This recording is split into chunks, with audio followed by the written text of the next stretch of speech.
Hello everyone and welcome back sa aking YouTube channel, Project Geo, and welcome back din sa akin dahil sobrang tagal na yata nung last na nakapag-intro ako for a new project. Sobrang na-miss ko tong part na to, yung pag-i-intro, and kaya naman muli ako nagbabalik for a new project, guys. And for my today's project, gagawa ako ng isang summer project dahil sobrang ramdam na yung init and talaga yung summer ngayon, lalo na sa Pilipinas. And for my today's project, gagamitin ko tong tela na to. Look, guys. Itong tela na to, sobrang bagay ito for my project, itong summer na to. And ayun. So, actually, itong tela na to, guys, last year ko pa ito nabili and balak sana siyang gamitin for a Coachella Inspired project, pero hindi ko siya nagamit and hindi rin ako nakagawa ng Coachella Inspired project, and sana ngayong taon makagawa ako ng Coachella Inspired project. But for now, itong tela na to is gagamitin ko muna siya for my new project, itong summer project, and meron na ako naisip na design and sana magawa ko siya. And sana magustuhan nyo and sana matapos mo siya agad para maipakita ko sa inyo. And ayun, so sisimulan ko na itong project, guys, and keep on watching. And for this project, nag-cut na ako ng mga gagamitin ko na part for this project and using my pattern based on dun sa mga body measurement ng aking mannequin. And for the lining, gumamit din ako ng parehong fabric for this project. And kung gumawa ng double layered na gathered na skirt, kaya kailangan ko ng mas mahabang length ng tela na gagamitin ko for this project. At after ko makumpleto lahat ng mga parts na kakailanganin ko for this project, and sinimulan ko nang gawin yung pinaka-top part ng project na to, and nagpin na ako ng mga parts na kakailanganin ko for the front part, at sinimulan ko na magtahe using my sewing machine.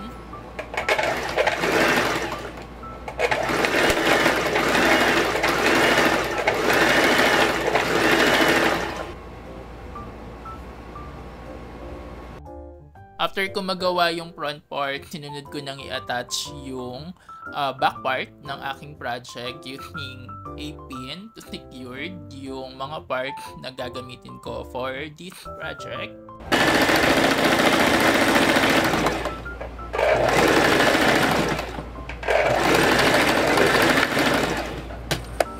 And after kong tayin yung pinaka-top part ng aking project, lalagyan ko na siya ng lining, same din sa fabric na ginamit ko for this project.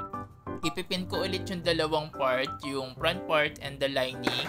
Then tatayin ko yung dalawang part with a 1/2 inch seam allowance.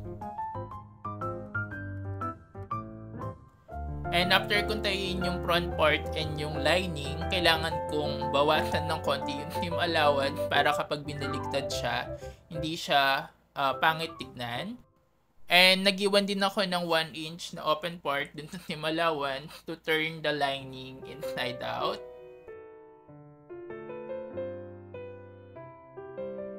And for the sleeve naman, kailangan kong gumawa ng puff sleeve. And para ma-achieve ko yun, kailangan kong maglagay nung paglalagyanan nung garter. After nun, ilalagay ko na yung garter, and dalawang length ng garter yung kakailanganin ko for the top and bottom part ng puff sleeve. At gumamit ako ng airpin para mailagay yung garter. Tatayin ko yung dalawang side ng sleeve for the armhole. And ganito yung magiging itsura ng sleeve kapag natapos na siya. After ko magawa yung sleeve part, i-attach ko na siya dun sa pinaka-top.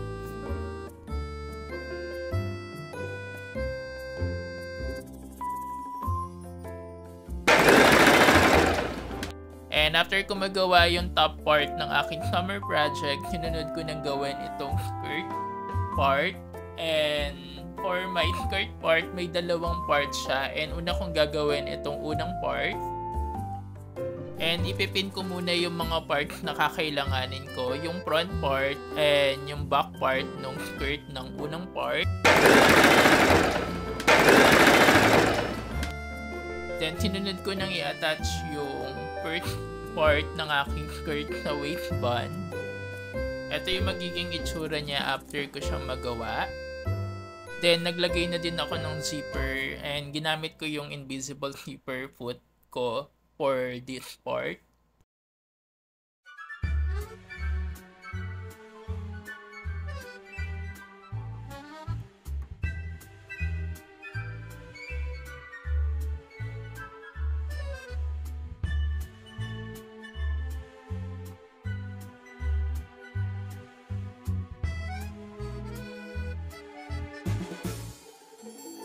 And sinimulan ko na gawin yung second part ng aking skirt. Una kong ginawa yung pag-hem nung bottom part ng aking second part ng aking skirt. And then sinunod kong gawin yung pag-gathered nung dalawang layered ng skirt.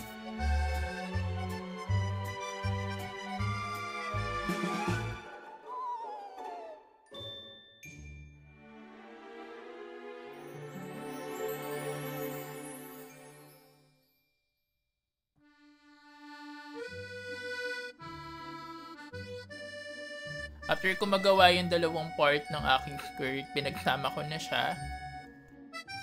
Then, naglagay na din ako ng hook and high for the lock.